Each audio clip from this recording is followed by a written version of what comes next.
knowing things. So metabolic acidosis Winter's formula, the name is Winter's formula. What we are going to do is we are going to find expected carbon dioxide. It is not the carbon dioxide appear on the blood gas, in other words. So if patient has that acidosis level, what should be the patient carbon dioxide if patient has compensated, something like that. So how we are going to calculate? You have to get the bicarb from that blood gas, multiply by 1.5 at 8. Right? Then you are going to get a value. This is expected carbon dioxide. So that expected carbon dioxide is matching with your measured carbon dioxide in the ABG. That means patient has start compensated, or it is the carbon dioxide should tally with that ongoing acidosis. Right? If there's acidosis, definitely carbon dioxide should be washed out. Right? Adding carbon dioxide is acid. So patient is metabolically acidosis. If we allow patient to do own ventilation, patient is going to hyperventilate. Right? Then the carbon dioxide, this calculation always come less than 35, right? So if carbon dioxide should be 20 expected, but still the blood gas it's 35, that means patient has not compensated. Maybe respiratory failure even, right? We don't know. We can't say the patient is normal and not compensating. Maybe the patient is failed ventilation. Whatever reason, that's how get. Metabolic alkalosis is again expected carbon dioxide. It should be higher than the 35.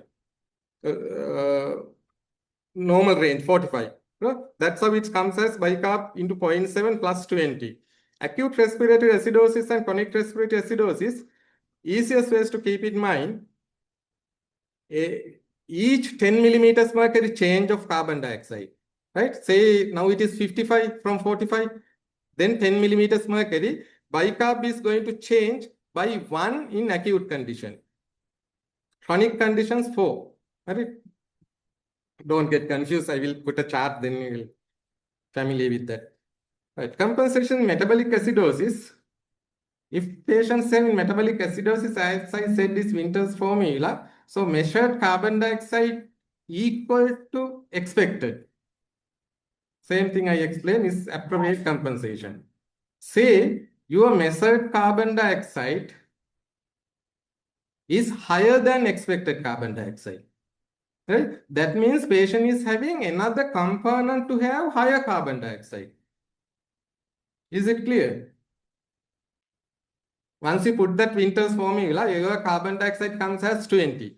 That means patient hyperventilate, that should be there to compensate acidosis. But your patient carbon dioxide is still 40. Right? So it's something to say, patient need compensation, but patient is not doing that. So patient is already having some respiratory acidosis. It's a respiratory failure. That can happen in real life. DKA patient, diabetic ketoacidosis patient with the respiratory rate 60. That's why I am asking, without coming to the ICU, we are missing that clinical part, right? Because we are sending the patient at respiratory rate 50. Hereafter, again, you are getting the patient at respiratory rate 20 back in the ward. So you don't know what is happening there, right? So when the patient's respiratory is 60, when you are getting you are sending patient to us because of the respiratory insufficiency. Now patient is exhausted. Patient is not in a energetic level to cope up with that high ventilation, right? Then what happens is carbon dioxide is rising. We expected to have low carbon dioxide to compensate acidosis, but now the carbon dioxide is rising up. That's because of patient is in respiratory failure, right? So those, that's because of that, up to point. That's why I am putting that respiratory acidosis, measured carbon dioxide increase. Measured carbon dioxide low is respiratory alkalosis. It is something to say for some other reason patient is hyperventilating. Expected carbon dioxide is maybe 25, but the measured carbon dioxide is 20. So another 5 washed out. For some other reason, maybe pain. Right? Patient has hyperventilated and dual pathology. So it is not the expected carbon dioxide to have, but it's further low. Right? To understand that, you have to have that clear idea. Metabolic acidosis is another formula. I am not going to confuse you. It's not difficult thing. Yeah. There can be overcompensation. Yeah. That's the important point. It's there in future. Any primary disorder is not going to overcompensate. say that patient is acidotic. So range is now 7.35 to 7.45. Middle position is 7.4 in our physiological environment. So it never exceeds 7.4 to alkalotic side having overcompensation to the acidosis. Right? So you are not going to confuse any occasions. This is whether the Okay. is it a primarily alkalotic or overcompensation of acidosis? That confusion must not be right. I will just skip this slide to next slide because this is the next slide is more simplified. Right. So this is what respiratory acidosis, respiratory disorders. So how we are going to keep in mind 1425? It's very easy to keep in mind. So what happens is respiratory acidosis compensation is from the metabolic side, bicarb. So each 10 millimeters change of carbon dioxide, acidosis means always carbon dioxide is rising. Say we are going to count the border is 45, upper border. So when it comes 55, 10 millimeters mercury change is there, right? So that 10 millimeters mercury carbon dioxide change should change bicarb from 1, say bicarb 26 or 22, it should be increased up to only one value of figure if it is acute change, right? If it is chronic respiratory acidosis, by 4, right? In other side, respiratory alkalosis, if it is acute, bicarb changes, it's dropping bicarb by 2 in acute, it's bicarb dropping by 5 in chronic. So easy to remember that 1425. We have to make that type of chart. One side is acidosis, alkalosis, acute and chronic, bicarb is there. This is how we are going to cram it in our exam purposes, and even during our ICU rounds, we are going to keep these things, right? Anion gap, I'm not going to get that also in detail. This is important. This you have to know or interpret anion gap to make sure whether what is the metabolic component of this dearrangement. So the formula is sodium. The value of sodium, measured sodium, you have to subtract summation of chloride and bicarb. It's not difficult thing, right? Chloride you are measuring in our other lab reports. Chloride is you can measure, bicarb is from blood gas, sodium is from serum electrolyte. So you have to solve out that formula. So normal value is 8 to 12. When it is moving up more than 12, we are calling it as high anion gap. You have to correct it to the albumin. Those things are a little bit tough. I am not going to discuss. But just you have to keep in mind that anion gap. Without anion gap, you can't interpret the blood gas correctly to say whether this is pure metabolic acidosis.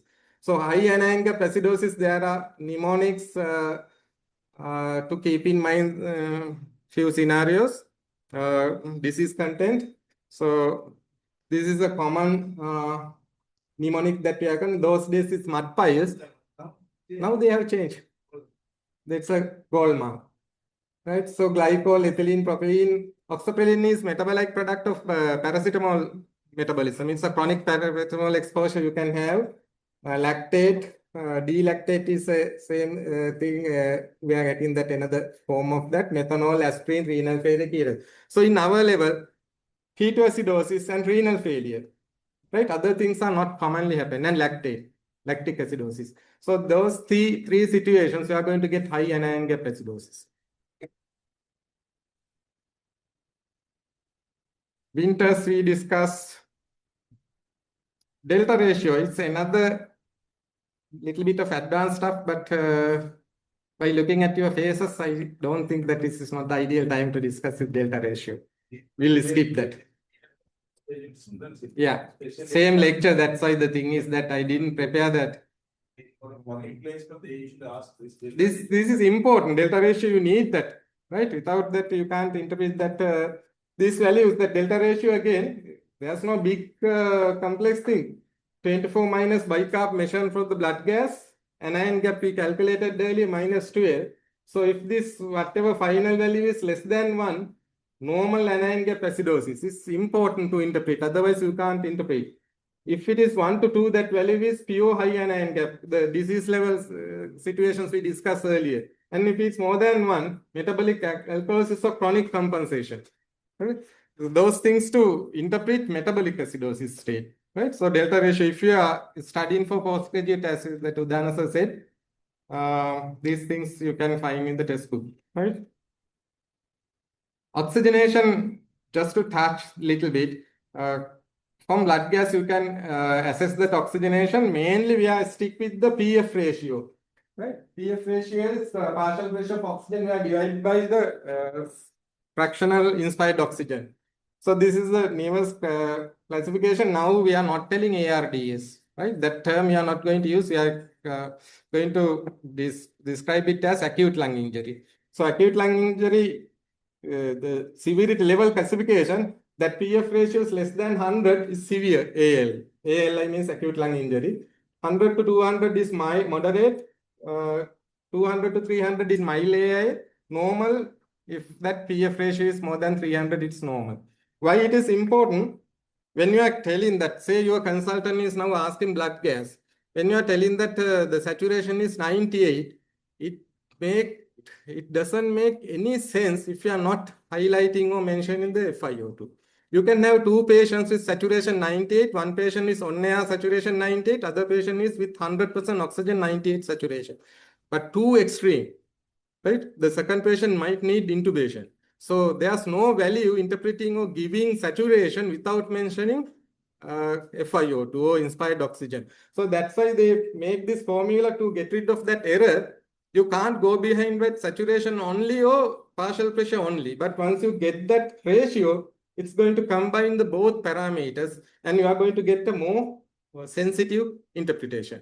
Right? So this is the newest classification of categorized acute lung injury. We are going to find it from is blood gas is given, that is a calculated value when blood gas is the bottom, most bottom parameters is giving PF ratio, right? So if you are going to assess this sequentially, right, again I am highlighting, if you are coming to the ICU, you can see that we are starting with PF ratio 100 and after 5-6 days, maybe it's dropping further, but in our ICU, it is not so, it is getting up. Right? So we are sending back with again PF ratio 300 to back to you, but you didn't realize that because you are away from this management. Don't get caught hereafter, right? I'm coming behind you and getting into the ICU. Right, base excess, another parameter we are getting that again to assess the severity of acidosis, right? It's a calculated value coming in the blood gas. This is the common equation I told you. This is both end open.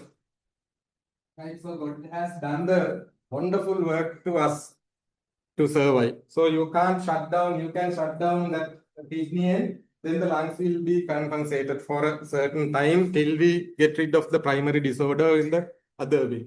Right? Right. So putting everything together, what we have done, we check pH, identify primary disorder, calculate anion gap, correct AG, low L beaming. I just skip that. Check compensation. Now you know that Winter's formula. Don't try to keep in, cram it. Try to understand delta ratio and look for mixed disorders. Clinical pulse. Normal pH not always normal, as I said. So you have to check anion gap and carbon dioxide. Rising carbon dioxide, metabolic acidosis, maybe fatigue, right? So it's a very sensitive metabolic acidosis patient, DKO, septic shock patient. Your morning blood gas is carbon dioxide 50. After 5-6 hours, so evening blood gas is carbon dioxide is 70, right? It's a very important, very valuable parameter you have to concentrate. That means patient is getting fail with that compensation. No exhausted ventilation, patient need early intubation. That level, we are going to get the patient to the ICU. Sometimes when you are asking ICU bed, they are not giving ICU bed, no. So these are the background thing. We are asking what is the carbon dioxide level, and it's not that purposefully that any issue. We have to look after with 5 ICU bed for the whole hospital. So if patient stable in the ward, stable with parameters in the ward, we are not going to take over. But even though you are not asking, if you accidentally found patient like that, we ourselves call to the ward and getting that patient to the ICU because it's an indication that patient is deteriorating. So it's very important thing, pricing carbon dioxide in metabolic acidosis, right? Don't miss that. Always correct adenine gap for albumin here is in advance that to very precise assessment, delta ratio, and ABG is something machine created parameters. So don't get stick to ABG and decide your management. You try to correlate with your clinical condition of the patient.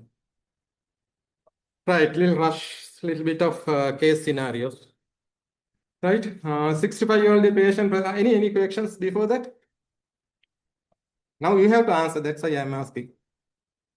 We start how to differentiate between arterial or venous. So that's a frequent question. When you take a sample, especially from femoral, it could be venous, it could be arterial. They go by saturation of 80. What is your take? Yeah, it's bit complex situation. If patient is very normal, you know the normal value for arterial and venous, right? But when patient is in shock or poor oxygenation, even venous can have arterial, same arterial parameters, low oxygen, high carbon dioxide is everything. So if you are having some confusions with your site, you have to get a definite venous site and arterial sample. It's the best thing, right? Like we are confusing with that blind or that hidden site, no. So, but still you can find the venous axis, very clear venous axis. There's a dorsum, there's no arteries usually. So if you are struggling with that, whether this is artery, that you are getting a femoral, you are getting a radial or brachial, still you confuse. So best thing is get the two sample, one is confirmed venous.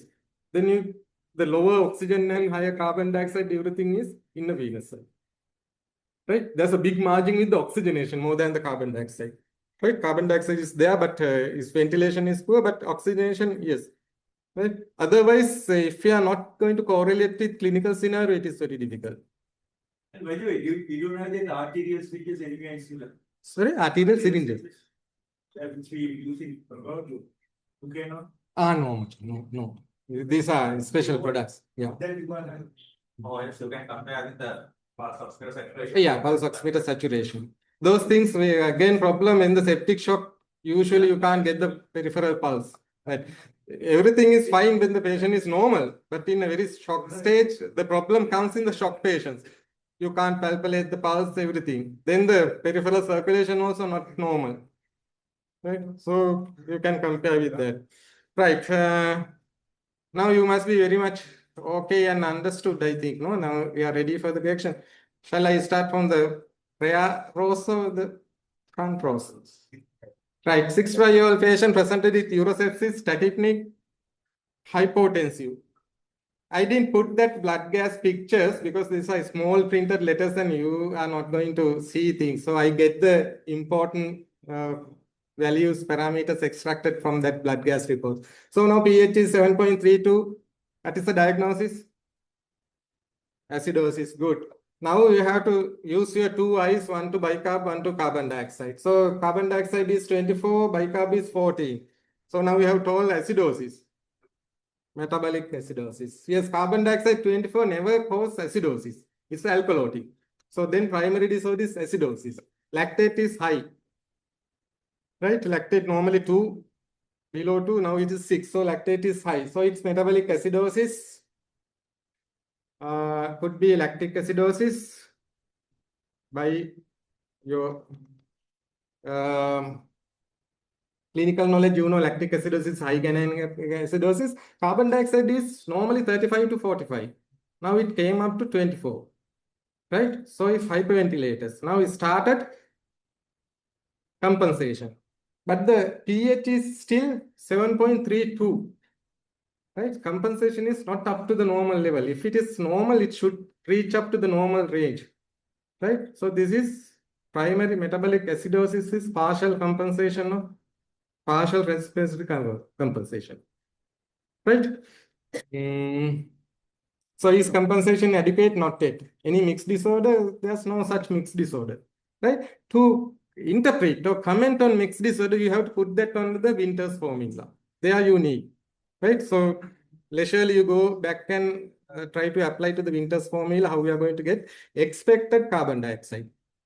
Right, then you can say, is this the normal carbon dioxide dose? Right, for this is the same thing. So I have put that to the Winter's formula. So it came as expected carbon dioxide is 29. Actual carbon dioxide is 24. Right? So if expected carbon dioxide 29 means to that carbon acidosis, it should be 29. So further washed out.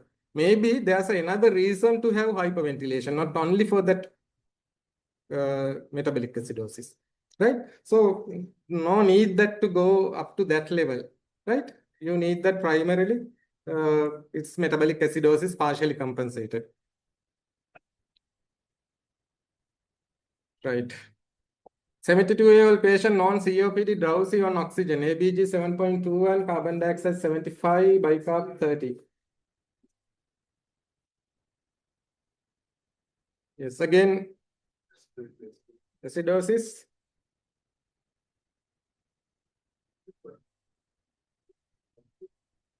Yeah, again, compensation, primary problem, respiratory, acute or chronic. To see that acute or chronic, you have to put that into 1, 3, 4, 5 formula, right? So being acidosis, it should be getting higher value bicarb, right? So 45, 75 minus 45 is 30, right? When you divide by 10, it's 3. So if that bicarbonate going to change by 3, it's a chronic problem. Clear? නැද්ද clear වුනේ නැද්ද මන්ට යන්න දතෙන්ට right? So the case scenario, carbon dioxide is 75. So we have to get subtract from 45, 75, 45, 30. 10 millimeters mercury carbon dioxide change is going to change 1 millimole of bicarb, right? So our measured bicarb is 30. Normal higher value is 26. 26 plus 3, 29. 29 30 is more or less same. So if the 4, 3 is again the value they are going is 1, 3, 4, 2, 4, 5. Right? Easy to make it more simple 1, 4, 2, 5, but you have to make it keep in mind that 3 or 4. So now that bicarb is changed from 3 in our report. So it's a chronic. දැන් ලේසි නේද නේ එක්ස්පර්ට්ලා නේද පාර යනකොටත් දැන් බයිකාබ් ගන්න කීයද ආය අපිට මොකුත් කරන්න ජොබ් එකක් නැති වෙනවා දැන් අපි දන්නෙත් එච්චරයි කොතනද හිටියේ sorry metabolic case 2 case 2 නේ yeah so this is what happened right so what we are going to do 75 respiratory acidosis. If the carbon dioxide is rising, you have to support ventilation, non-invasive or invasive. But it depends on the exhaustion. Right? Sorry? Yeah,